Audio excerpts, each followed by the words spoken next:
There's an investor's dilemma. Investors know that risk management is the key, and their gut tells them it's all about finding the right entry signals and systems. Now, here's the interesting part. When they reach the pot of gold at the end of the rainbow, they find that it's filled with great entry signals and systems that provide excellent risk management. That's what it's really all about. So let's take a look at some incredible systems and how they work.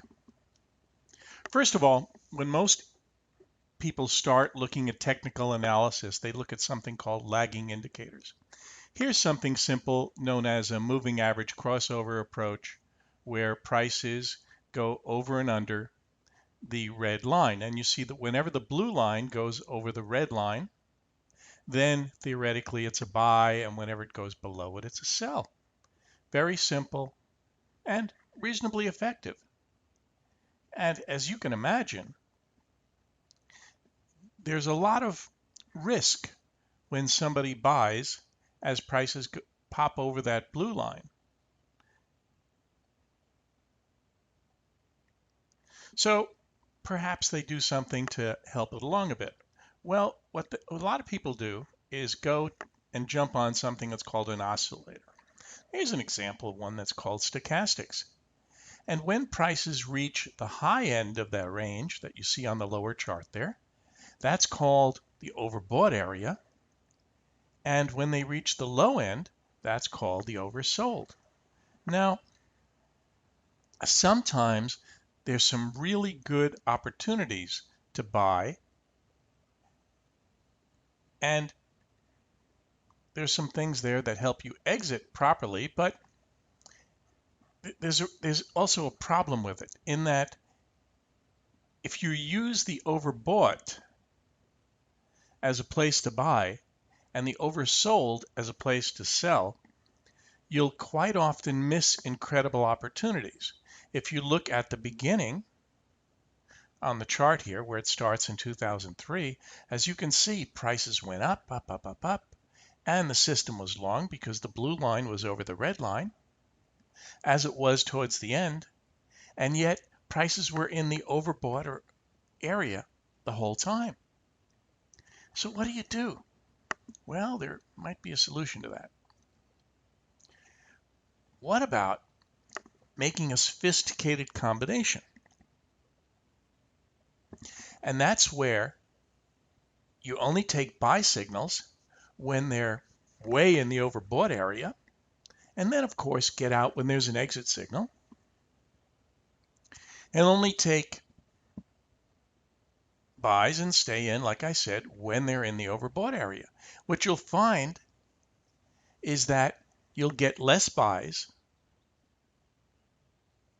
overall and more buys that take that nice long ride during the strong up moves. Now, let's say that we sat down and we made this wonderful little test here, okay? And we did it on old data. As you can see, this is from 2004 to 2007. It's a weekly chart of the Dow Jones Industrial. And theoretically, this system would have done reasonably well. So what do you do as a next step? Well, you do what's called walk forward. So you first develop your system on some old data, and then do a walk forward and say, hey, how would that have done in the future? Here's how you do it. Here's a walk forward. And as you can see here, during the initial down move on this chart, prices went down, and there's no time when the system would have gotten you long until you had the buy where it marked X and you got out where it was marked B rather. You had the buy, the first buy over there, and then went up to an X point, went down to a B point as the blue line crossed over the red line. And as you can see, using this type of approach, it did much better by only getting in when when there's a B signal that's within the overbought range. And of course, the exit signal is still the same on this crossover moving average. Okay, let's do the next phase of the walk forward. And we can see that in the walking further forward, it would have done reasonably well. But there's a little problem. And that problem is that sometimes these buy signals are years apart. And maybe you want something that's a little more often. Okay, let's see what might work that's a little more often. But we want something that's got some proof out there that that isn't just a historical test.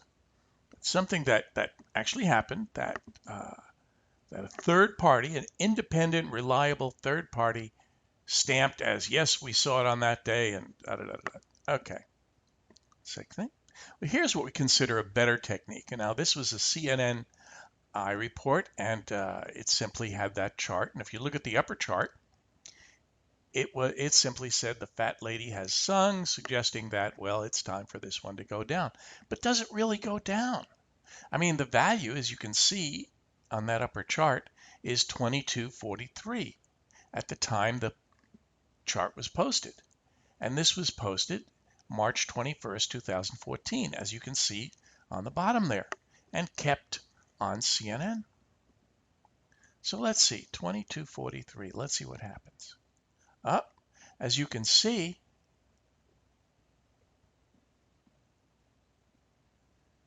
the high went a little bit more on this chart here. Well, no, this is accurate, but it doesn't show 22.43, it shows 22.50. And then you can see that after that date, where it made that high on that line, that geometric line, it went down. Okay, but all that is a simple geometric line that anybody can draw. But why was it drawn on that day and posted on CNN selectively? Is there a method to this madness? Well, let's see what happens here. Here's another one by the same iReporter, CNN iReporter, and this was posted April 14th. And stock market making resurrection rally, meaning it's stock market this is posted on a Monday, meaning the stock market is set to go up for the next 3-4 days. Well, let's see. Did this really happen? Yep, it really happened. Okay, that's okay. So we've seen a longer term. We've seen something that's a few days. Now let's see if we can see something that's a lower time frame than that. Maybe a 15-minute chart. And something that can't be easily manipulated, like, well, maybe the Dow Jones. Here we go. Here's a 15-minute chart, Dow Jones Industrials, right? And this was posted on March 7th, as you can see in the middle of the screen towards the bottom. And as you can see on the left-hand side, it notes what the value of the last bar is, and the high on the last bar was 165.05.7. Okay, so let's see what happened afterwards. I mean, was this really the high for like that 15-minute period and maybe several days after? Let's see. Okay, well, that was the 7th, and we can see what the high was there on the left-hand side. And yep, I guess it worked, and it was posted on there, and that looks interesting. Well, that's Dow Jones, and that's stock market. And by the way, who invented this? Well, maybe it was invented by Roger Babson, founder of Babson Business College in Massachusetts, and his associate, Dr. Alan Hall Andrews.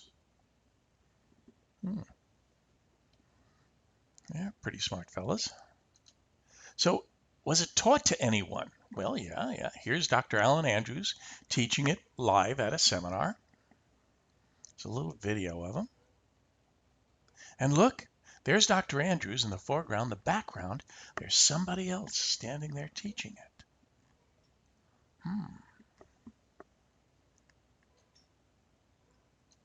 So, is anyone teaching it today? Well, the answer is yes. Right now, it's taught at andrewscourse.com.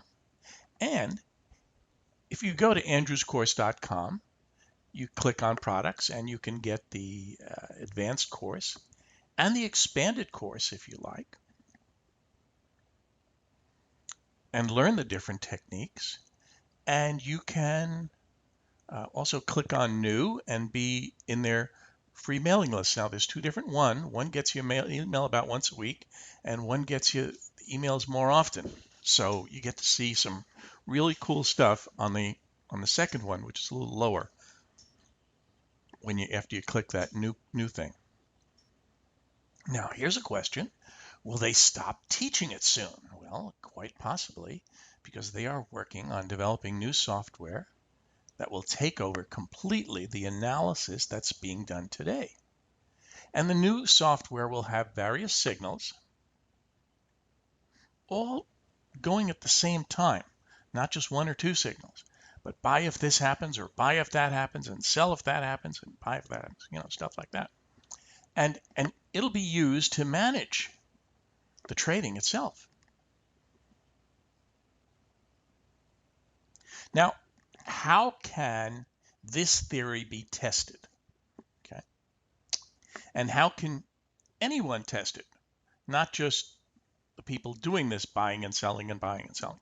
Well, there's services on the web that for about $100 or so, they will kind of act as a virtual broker, a make-believe one, and they will allow you to input orders, buys and sells, and buys and sells, buys and sells, and get a list out of hypothetical trading results, just like you do here. Remember, this is with virtual money. This isn't real money. And so your risk is how much time you have in this and the $100 or so that you pay for this service. But the benefit is you don't get to cheat. And there's no, gee, I should, you can say, gee, I should have taken that trade. You can note it down and why, but it'll be part of the record. Okay, like notice the first one, Australian dollar short on 410. Well, let's see what happens. And what happens is every day, as often as you like, you can place orders and kind of see what happens, right? And so, so what does a test look like? Okay, well, the test kind of looks like this. Kind of, this is beginning of April, and it kind of goes on, right? And time goes on, it goes up and down, up and down. Not all winners, sometimes there's losing trades and stuff in there. Okay, so this is a theoretical test, and let's see what happens. Oh, here's the next day, and notice still short the Australian dollar, that one on top, right? And these are the other buys and there's been some buying and selling done, and the computer kind of keeps track of that. The software does, and you know, and that's kind of neat. And looks like there's some winners in there, and there's a couple losers, and that happens. And then there's the next day, and that Australian dollar is still there, but the P&L on it's gone down now.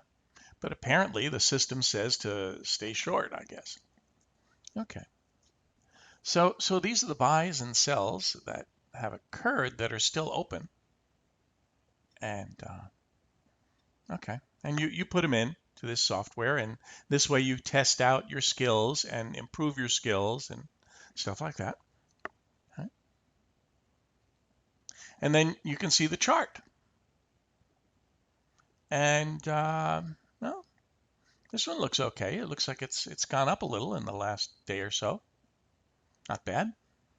You can see this chart every day, and you can look at the chart all you want, and And then, yeah, as time goes on, there's more winners and more non-winners. Look, there's a whole bunch of red, and well, but the reds. But look at the Australian dollar. It's now plus 340. Okay, so let's see what the chart looks like. Oh, that's what the chart looks like. Well, that's not bad. Okay, so the idea is that you can go and test that out, and go from there. and you put in the buys and sells, and the chart is automatically updated for you, which is really neat. Now, notice that there's like two lines on the chart going at once. Well, one is with commissions and one is without.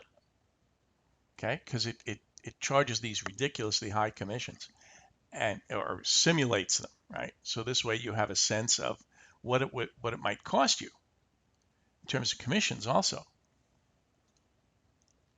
Now, what are these trades done with? Well, the fact is, they're done, the ones that you saw here were done with Andrew's advanced course techniques, a few expanded course techniques, and a few Babson course techniques thrown in there. Most of them just a good old advanced Andrew's course techniques, and that's available to you now still. And there's a limited number of expanded course techniques courses available also. Babson course techniques, they don't happen that often. So it's up to you. Get a chance, go to andrewscourse.com, take a look around, click on new with a question mark, register for the email, and then click on products. And get yourself the Andrews course while it's still available. All right? See ya.